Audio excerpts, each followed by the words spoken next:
Kisah Nabi Sulaiman dan cincin beliau. Diceritakan oleh Wahab bin Munabbih, Nabi Sulaiman mendengarkan ada di satu pulau di tengah lautan. Pulau itu disebut Saidun. Ada raja yang sangat agung.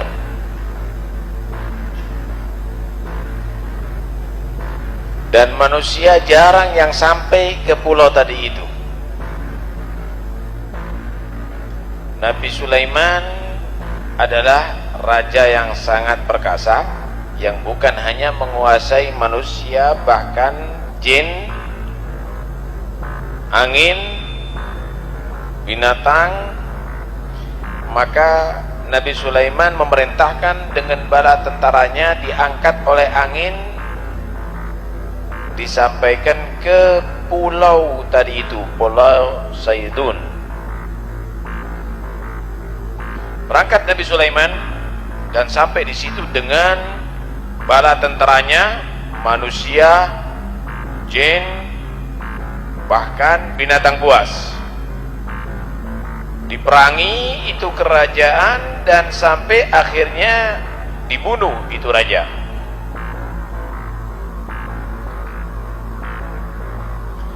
Setelah dibunuh, maka segala yang ada di sana menjadi tawanan Nabi Sulaiman. Termasuk di antara tawanannya adalah putri daripada raja tadi itu. Putri si raja.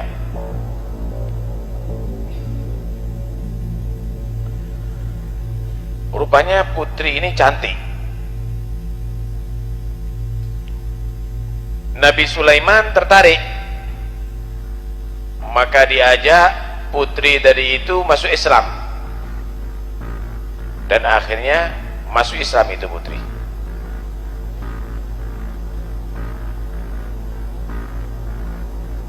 Ketika masuk Islam, cuma minim ilmu pengetahuannya,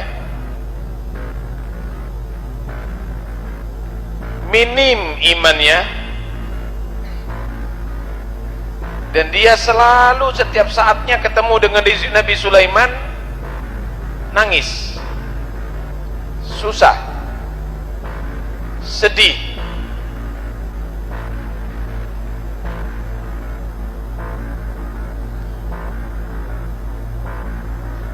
Kemudian si perempuan ini nampak selalu sedih, selalu menangis. Dan Nabi Sulaiman sangat cinta dengan ini perempuan. Nabi Sulaiman menegur, kenapa kamu ini? Kenapa kamu itu menangis? Apa yang menimpa kamu ini? Kurang apa kamu? Tinggal di istana, disediakan segala keperluan kamu. Kata si perempuan ini, aku kehilangan ayahku. Loh, kamu mendapatkan kerajaan yang lebih besar daripada kerajaan ayahmu. Benar, tapi aku selalu kalau ingat ayahku sedih, kata dia, karena aku ini sangat cinta dengan ayahku. Tolonglah wahai suamiku, buat aku patung ayahku ada di rumah sini, untuk aku mengingat setiap saatnya, untuk melebur, menghibur hatiku yang sedih, yang susah jika aku mengingatnya. Akhirnya Nabi Sulaiman merintahkan setan untuk membuat, Nabi Sulaiman itu setan pun takluk dalam kerajaannya, untuk membuat patung yang mirip dengan ayahnya atau yang serupa dengan ayahnya, dibuatkan. Beneran itu patung dirawat, setiap hari diganti baju pakai oleh si anak tadi itu.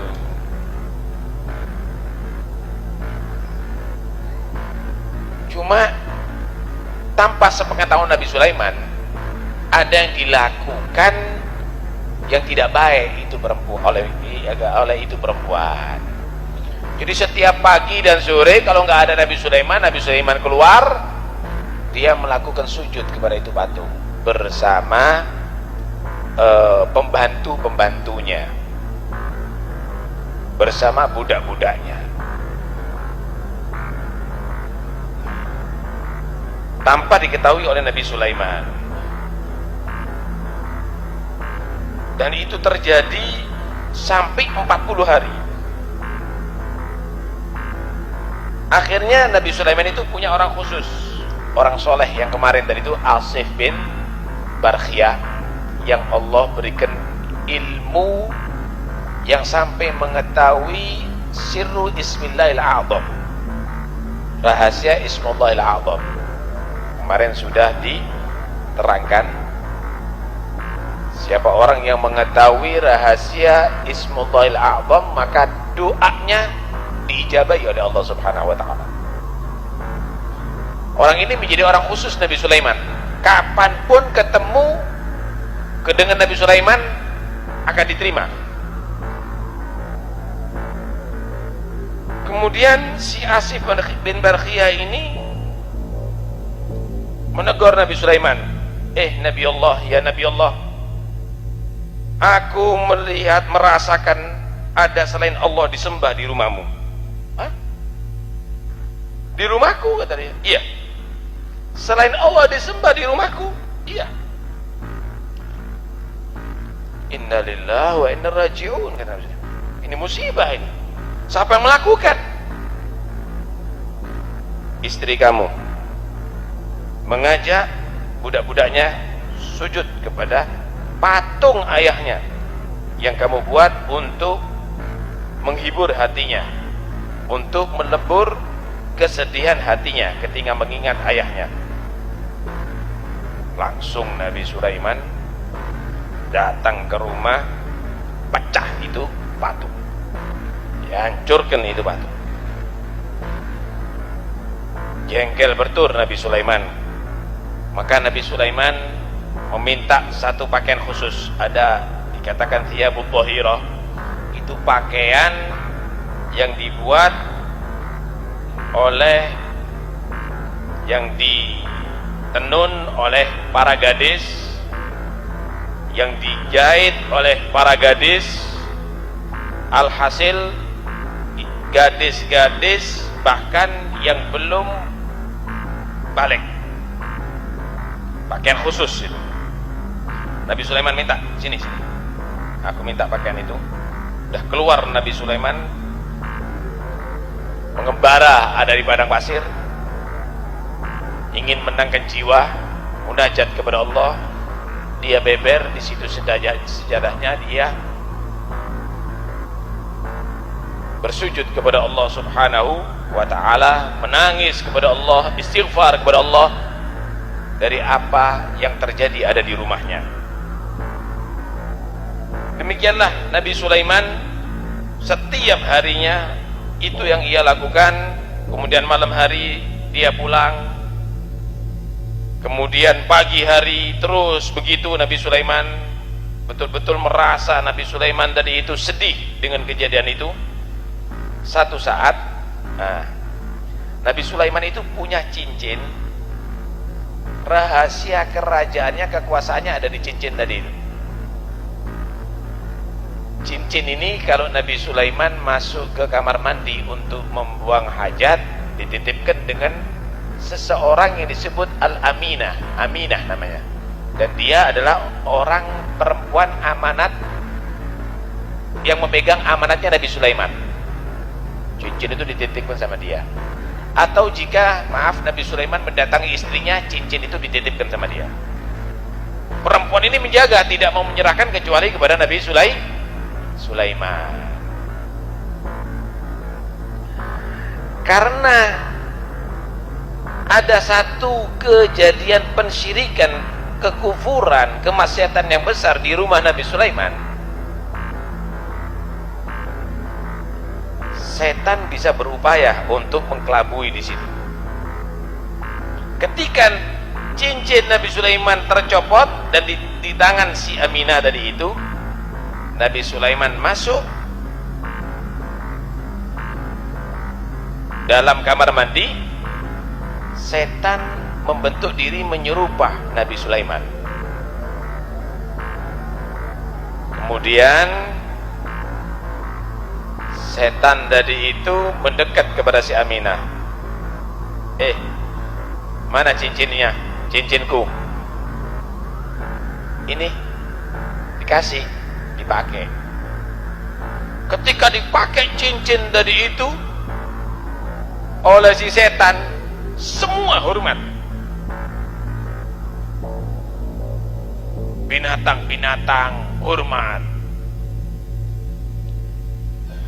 jin-jin hormat, manusia semuanya hormat. Dan dia duduk ada di singgasana Nabi Sulaiman. Nabi Sulaiman keluar dari kamar mandi, bentuknya udah lain, cincin dipakai orang lain. Sama si setan tadi itu. Ada menyatakan nama setan itu Sokher. Bentuknya lain, datang kepada Aminah tadi itu si Nabi Sulaiman. Mana cincinku? Siapa kamu? Nggak tahu. Sulaiman. Sulaiman apa? Ente ngaku-ngaku aja. Itu Sulaiman duduk ada di kursi, udah diambil cincinnya. Maka sadar Sulaiman, waduh, ini berarti aku mendapatkan pelajaran dari Tuhan ini. Ini gara-gara ada kesyirikan yang masuk dalam rumahku ini. Ada kemaksiatan besar yang masuk dalam rumahku. Maka setiap Nabi Sulaiman mengenalkan diri kepada orang, Nabi Sulaiman semua tertawa. Ini orang stres ngaku Sulaiman katanya. Bertamu kepada orang untuk minta makan ditolak. Akhirnya Nabi Sulaiman sampai ada di pantai bekerja ngangkat ikan, taruh di atas kuda atau gerobak begitu. Nanti kalau sudah dia bekerja sampai sore hari, gajinya adalah kasih 2 ikan. Nanti yang satu dijual untuk beli roti, yang lainnya dibakar untuk ikannya. Itu terjadi saudara, Nabi Sulaiman yang raja di raja itu terjadi seperti itu sampai 40 hari.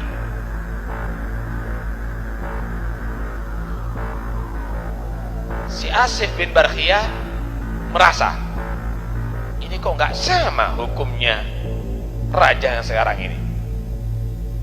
Ini jelas bukan Nabiullah ini, aduullah, ini musuh Allah ini. Langsung si Asif bin Barkhiyah mengumpulkan orang dekat Nabi Sulaiman tadi itu, orang soleh tadi itu, ngumpulkan petinggi-petinggi negara saat itu, menyatakan, kamu perhatikan, hukum yang dilaksanakan ini hukumnya Nabi Daud, atau yang dilaksanakan ini bertentangan dengan hukumnya Nabi Daud. Bertentangan, kata dia.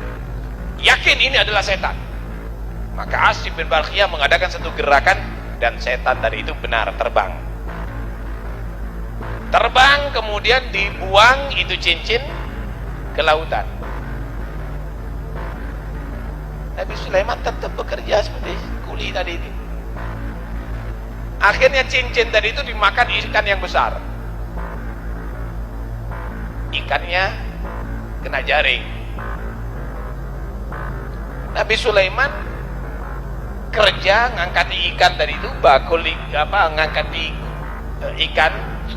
Terakhir Nabi Sulaiman dikasih 2 ikan, termasuk ikan yang makan cincin tadi itu. Paham ya? Udah yang satu dijual, dapat roti seperti biasa. Yang kedua mau dipanggang, mau dibakar sama Nabi Sulaiman. Dirobek perutnya, isi perutnya mau dibuang, nggak tahu ya ada cincinnya. Loh, cincin itu kata, dipakai lagi sama Nabi Sulaiman. Berubah Nabi Sulaiman, langsung berwibawa, semua orang hormat, binatang-binatang hormat, jin hormat, semuanya hormat. Maka Nabi Sulaiman bersujud kepada Allah, syukur kepada Allah, kembali kepada istana, semuanya hormat kepada Nabi Sulaiman. Ini Nabi Sulaiman datang katanya, duduk di atas sangganya sambil menyatakan, Rabbi habli mulkan la yanbaghi li ahadin min ba'di. Ya Allah, berilah aku kerajaan yang tidak engkau berikan kepada seorang pun setelah aku. Kejadian ini disebutkan oleh Allah Subhanahu wa taala dalam surat Shad.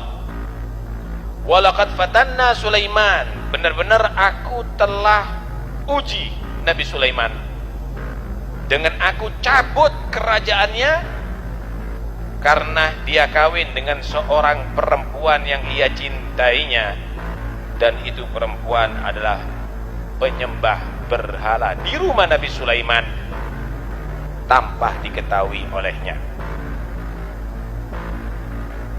Allah cabut dengan cincin tadi itu diraih oleh syaitan, dan saat itu Nabi Sulaiman masuk ke kamar mandi, cincin tadi itu diberikan kepada si Aminah dan akhirnya diraih oleh si syaitan tadi itu. Akhirnya wa alqaina ala kursiyi jasada, aku Allah Subhanahu wa taala menjadikan di atas kursinya Nabi Sulaiman, singgasana kursi kerajaan Nabi Sulaiman, jasada, yaitu jin yang bernama Sohar, syaitan, jin setan. Ada menyatakan yang lainnya, nanti ada riwayat yang lainnya, duduk di atas itu kursi yang menyerupa wajahnya dengan Nabi Sulaiman, dan Nabi Sulaiman berubah wajahnya, keadaannya, dan ditinggal oleh masyarakatnya. Tapi itu makna kemudian Nabi Sulaiman kembali dapat meraih setelah 40 hari cincinnya diberikan oleh Allah Subhanahu wa taala dan menjadi raja di raja sebagaimana semula, duduk di atas kursinya, kursi kerajaannya kembali, dan Nabi Sulaiman menyatakan, Rabbighfirli, ya Allah ampunilah aku, wahabli mulkan, dan berilah aku kerajaan la yanbaghi li ahadin min ba'di, yang tidak sepatutnya kerajaan itu dapat dikuasai oleh yang selain aku, ya Allah. Jangan sampai diraih oleh jin lagi setelah ini, ya Allah. Fa innaka antal wahhab, maka sesungguhnya engkau adalah Tuhan yang maha memberikan. Itu versi cerita itu menyatakan bahwa yang dimaksud jasadan itu adalah jinni, jin setan. Tapi ada lagi yang menyatakan bahwa itu bukan jin setan. Diriwayatkan dalam Bukhari dari hadis Abu Hurairah bahwa Rasulullah SAW bersabda, Nabi Sulaiman itu pernah berkata demikian, la atufanna al-lailata ala tis'ina imra'ah, wa fi riwayah ala mi'a imra'ah, kulluhunna ya'ti bi faris yujahid fi sabilillah. Malam ini aku akan keliling terhadap 90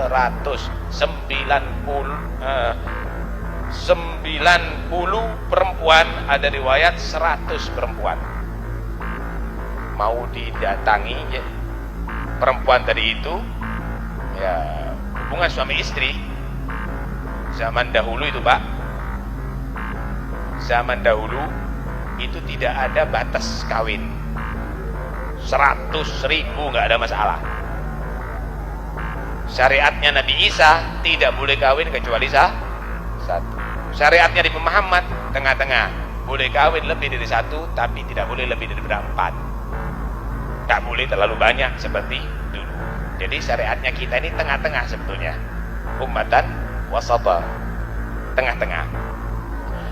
Nah, waktu itu Nabi Sulaiman mempunyai banyak istri. Malam ini aku akan datangi 100. Ada riwayat 90. Dan aku, setiap yang aku datangi akan mempunyai anak yang dia akan siap membela agama Allah di atas kudanya. Ini menjadi pasukan perang. Tidak mengucapkan insya Allah.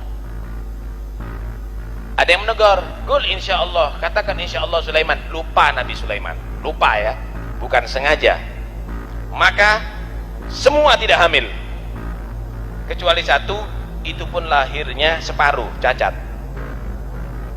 Nah, yang lahir separuh ini kata sebagian ulama menyatakan itu yang meraih cincinnya Nabi Sulaiman dan akhirnya Nabi Sulaiman dicabut kerajaannya. Nah, ada yang menyatakan begitu. Alhasil dari cerita ini bisa kita ambil kesimpulan. Pertama, tidak ada kerajaan, kekayaan yang abadi kecuali milik Allah. Nggak ada. Semuanya itu adalah sementara. Kalau boleh dibahasakan, manusia hidup di atas dunia ini tidak ada yang punya hak milik, hak pakai. Tidak ada hak milik, hak pakai. Miliknya milik Allah. Karena itu kita menyatakan inna lillahi wa inna ilaihi raji'un. Kita ini semuanya milik Allah. Dan kita bakal kembali kepada Allah. Rumah kita ini adalah hak pakai bagi kita. Pada hakikatnya milik Allah. Satu saat tidak akan menjadi milik kita. Boleh jadi mungkin dibeli sama orang lain. Boleh jadi kita mati dimiliki oleh orang lain. Mobil kita juga begitu. Itu hak pakai. Boleh jadi nanti dirampas dimiliki orang lain, atau kita mati menjadi milik orang lain. Alhasil semuanya yang ada pada diri kita ini adalah pada hakikatnya bukan hak milik tapi hak pakai. Hak pakai. Silakan Anda pakai. Tapi satu saat akan dicabut dari Anda. Nabi Sulaiman telah terbukti kerajaan yang begitu hebat, yang begitu luar biasa, tetapi ternyata bisa dicabut oleh Allah. Dicabutnya ngedrop lagi, bukan jadi raja kemudian menjadi wakil raja, turunnya langsung jadi kuli. Anda bisa bayangkan. Dan itu Nabi, saudara.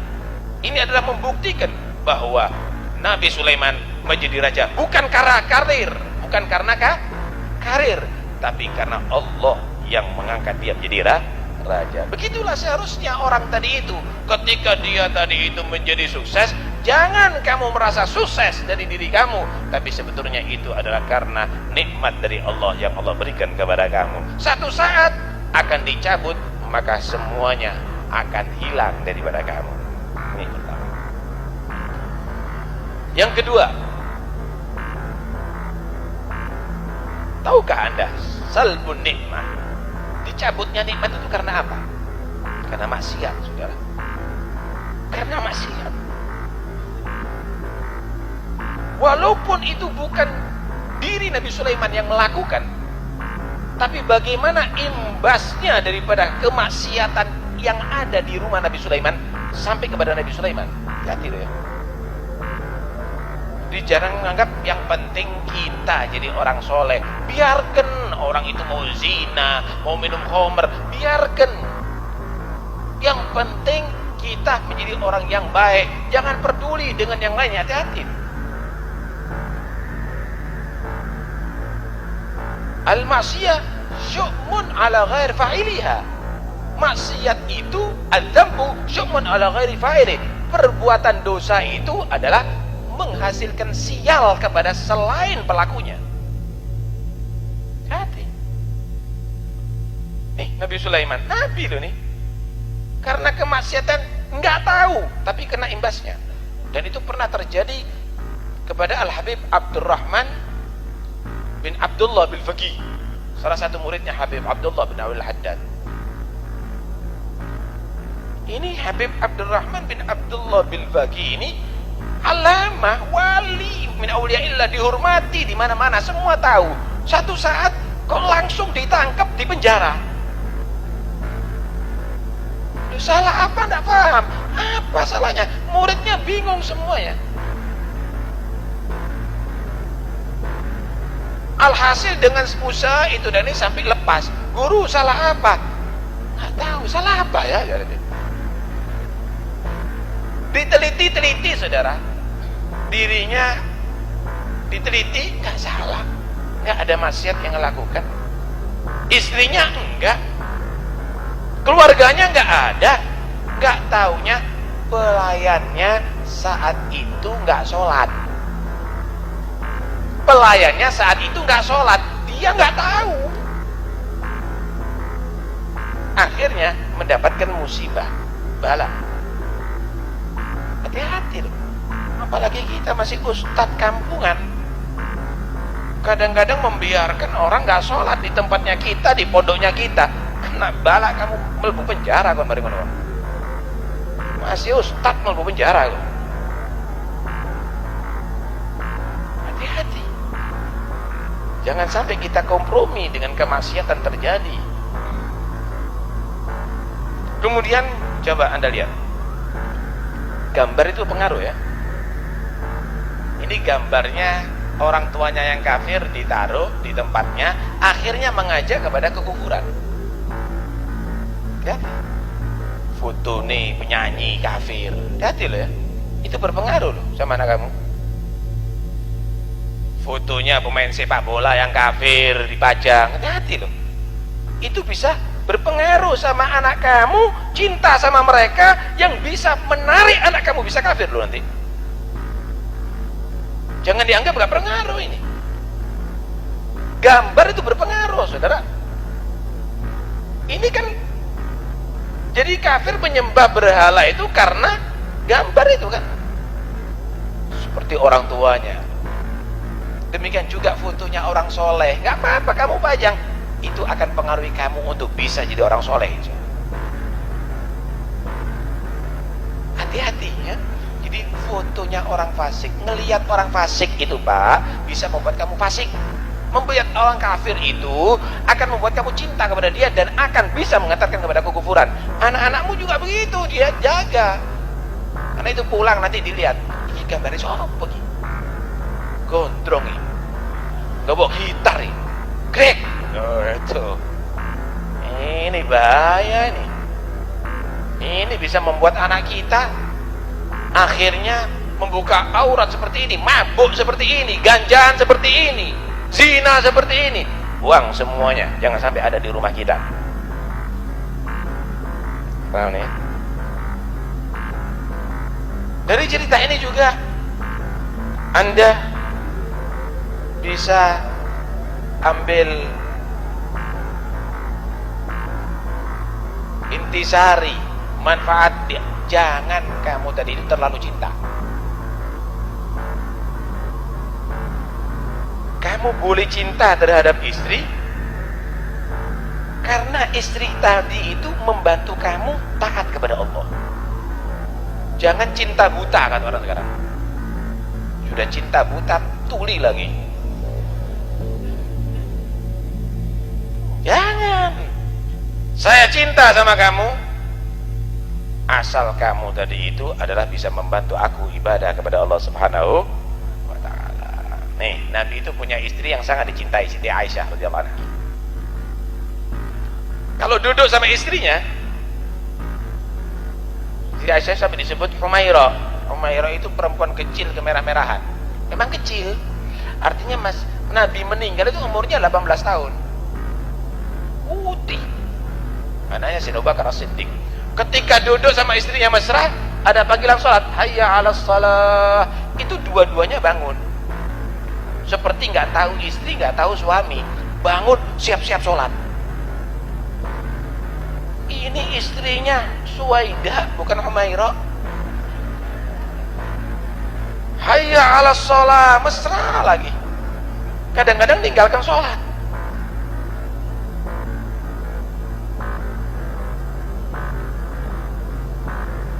Pernah Nabi SAW diajarkan oleh Allah untuk mendidik istrinya. Karena ada tuntutan urusan duniawi.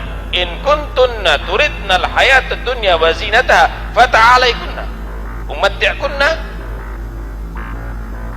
wa usarrihkunna sarahan ta'alaina umatti'kunna wa usarrihkunna sarahan jamila. Istri-istriku, kalau kamu itu pingin dunia, kemegahan dunia, sini kamu tak kasih, tapi tak pegat ya. kamu tadi itu pingin Allah dan Rasul, wa in kuntunna turidna Allah wa rasulah, kalau kamu baru tetap sama aku. Kita juga harus begitu. Jangan macam-macam, nanti akhirnya masuk neraka gara-gara istri inti. Ta'isa abdul mar'ah, kata Nabi. Celaka kalau orang itu hanya nurut sama istrinya. Mau untuk Allah dan Rasul tetap. Kalau kamu mengajarkan aku untuk melanggar ajaran Allah dan Rasul, tak ikon ingkrio.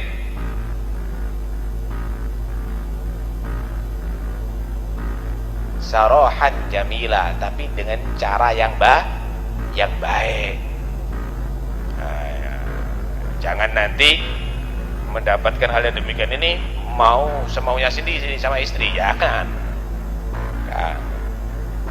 Kalau mereka tadi itu sudah taat patuh, wala tabghu alaihinna sabila, jangan cari-cari.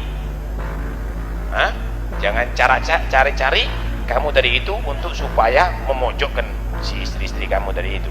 Baik. Dari cerita ini juga, ini panjang ini banyak sebenarnya manfaatnya ini. Hati-hati dengan pengaruh jin. Hati-hati ya. Jangan kalau Anda tadi itu seneng dolenan jin, main-main jin, nanti satu saat akan menfitnah kamu. Bisa menyerupa terhadap dengan wajahnya dan akhirnya menjadikan fitnah, menjadikan satu musibah. Kadang-kadang begitu. Lebih baik jadilah orang yang khidmat sama Allah, yang tidak ada tendensi ingin dikhidmati oleh makhluk Allah. Lah kalau memang ada jin satu saat nanti punya rencana jahat, kita yang bingung, kita nggak bisa menyerupa. Kalau mereka bisa menyerupa. Lah kalau menyerupa Anda kemudian datang istri, karena bisa itu terjadi. Karena jin juga punya syahwat. Hati-hati. Karena itu bahaya sekali kalau orang-orang itu mainan jin. Apalagi dibuat pertunjukan, bahaya. Berarti kan baik-baik. Yang dikatakan bahwa orang itu mempermainkan jin, minta tolong dengan jin, walaupun dengan bacaan-bacaan, itu hukumnya sihir. Hukum sihir itu kufur, hati-hati. Hukum sihir itu adalah kufur. Wa ma kafara Sulaimanu walakinna syayatina kafaru yu'allimuna an-nas sihir. Karena itu nggak perlulah Anda begitu. Ibadah sama Allah yang beneran. Kalau ibadah sama Allah beneran, jadinya seperti Asif bin Barkhiyah, lebih top daripada kekuatan jin. Jin mendatangkan singgasana Sulaiman pagi sampai siang. Tetapi Asif bin Barkhiyah mendatangkan singgasana Sulaiman dalam sekejap mata. Subhanallah, Asif bin Barkhiyah. Terakhir dari kejadian ini, setiap apa yang musibah menimpa kita, ambil hikmahnya. Jangan menjadi orang yang emosi. Dengarkan, Nabi Sulaiman, ketika Nabi Sulaiman dicabut, yang asalnya raja yang dilayani menjadi pelayan, jadi kuli, dan dijadikan raja lagi, dendam Nabi Sulaiman. Enggak, dia koreksi dirinya. Dia koreksi dirinya, istighfar kepada Allah. Berkat dia istighfar kembali kepada Allah, koreksi dirinya, merasa salah, dikembalikan oleh Allah SWT itu kenikmatan lagi. Begitu juga kita, kalau kita dapat musibah, kalau kita mendapatkan muskilah, ada urusan, ada itu, koreksi. Astagfirullahaladzim, iya, aku gak sholat berjamaah, aku gak baca Quran, aku gak memperhatikan ini, istriku tidak aku tegur melakukan ini, di rumahku pernah mengadakan ini. Koreksi, robah semuanya, istighfar, mohon ampun kepada Allah, akan dikembalikan kepada Allah. Sesungguhnya Allah itu bukan karena benci ketika mendirikan musibah kepada orang yang beriman, tapi Allah menghendaki orang itu tidak semakin jauh dari rahmat Allah, orang itu tidak semakin jauh daripada surganya Allah subhanahu wa ta'ala. Karena dalam ayat Al-Quran dikatakan, ma yaf'alullahu bi'adabikum in syakartum wa amantum. Allah tidak akan mengadab kamu jika kamu pandai mensyukuri nikmat Allah dan tetap jadi orang beriman kepada Allah. Malah ketika kamu mensyukuri nikmat Allah, bukan hanya nikmat itu dijaga, tapi ditambah la in syakartum la azidannakum. Benar-benar aku tambah itu nikmat, kata Allah. Wala in kafartum inna adabi lasyadid. Semoga insyaallah cerita ini akan membuat diri kita sadar apa yang kita terima itu adalah nikmat dari Allah subhanahu wa ta'ala yang harus kita syukuri. Kemudian hadirin sekalian, acara ini acara yang sangat istimewa ya. Malam 17 adalah malam nuzulul Quran. Malam 17 juga malam perang Badar. Karena itu acara ini juga adalah haulnya Ashabu Badar, sahabat-sahabat yang gugur di perang Badar, syuhada Badar. Dan juga ngeholi yang gak gugur, karena mereka adalah orang yang paling berjasa dalam Islam. Nabi waktu perang Badar itu doanya habis-habisan. Ya Allah, kalau engkau tidak memenangkan kelompok kami, maka tidak ada yang menyembah engkau lagi setelah ini, ya Allah. Nabi pun siap mati saat itu, habis-habisan. Tapi Allah memberikan pertolongan dan kaum muslimin menang saat itu. Kemudian malam 17 ini juga malam kemerdekaan Indonesia. Jadi kemerdekaan Indonesia itu kalau yang diperingati malam 17 Agustus. Kalau kita umat Islam ngitungnya malam 17 Ramadan. Jadi 17 Ramadan kemerdekaan Indonesia itu malam Jumat lagi persis sekarang. Jadi ini hari malam proklamasi Indonesia. Hitungan Hijriyah.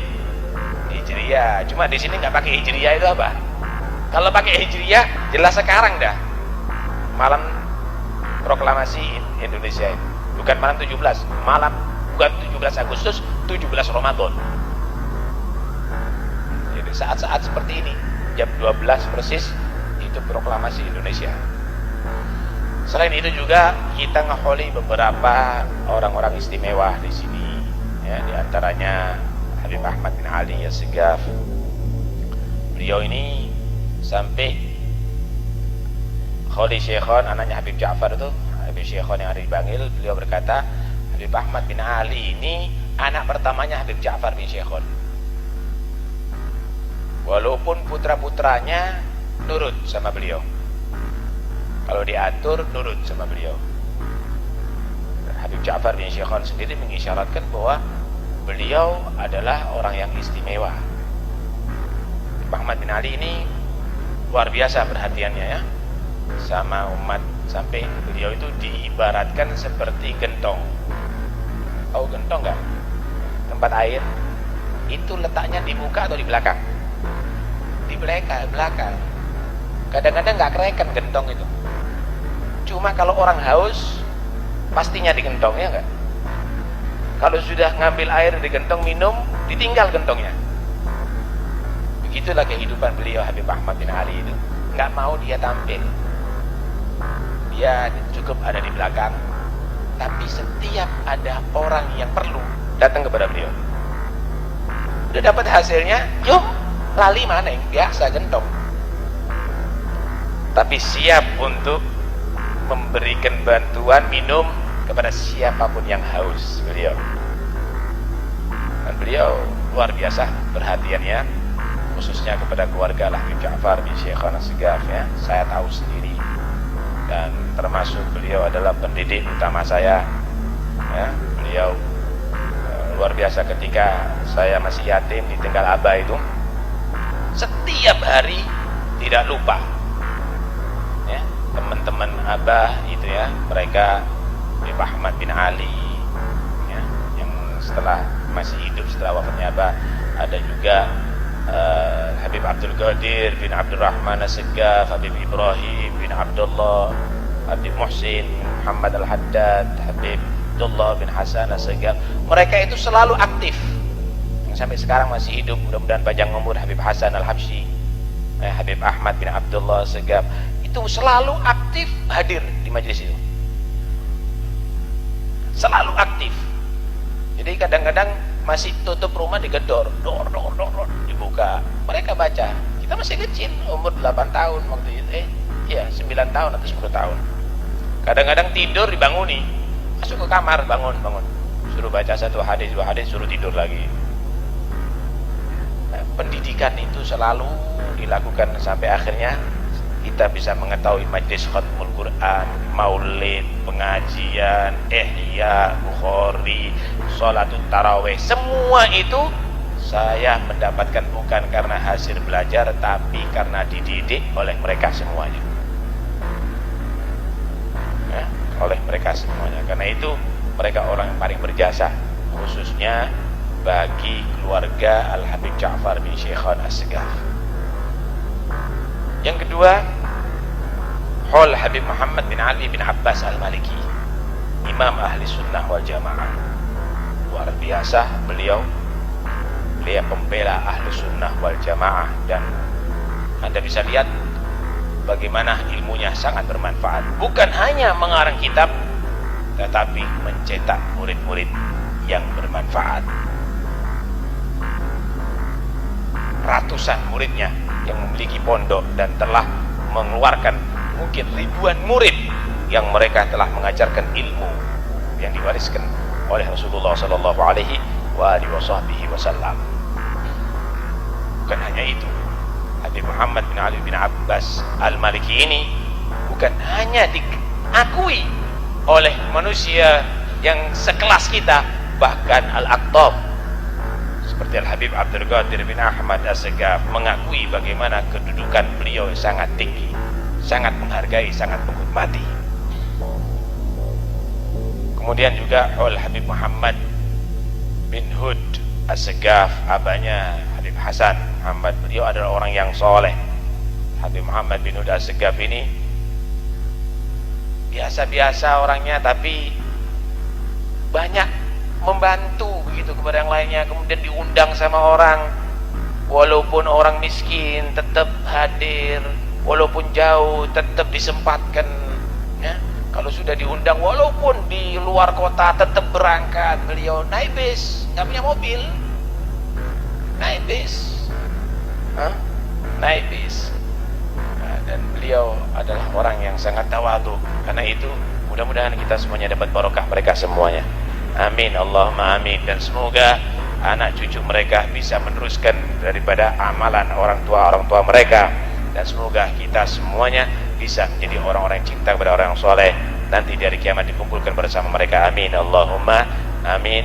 Kita baca tahlil untuk mereka semuanya, dan setelah ini insyaallah kita akan menghadap kiblat bersama-sama, mohon kepada Allah, munajat kepada Allah subhanahu wa ta'ala dengan ala yallah binadrah minal ainir rahimah tudawi kullama fi min amradin ma bi min amradin sagima. Besok malam insyaallah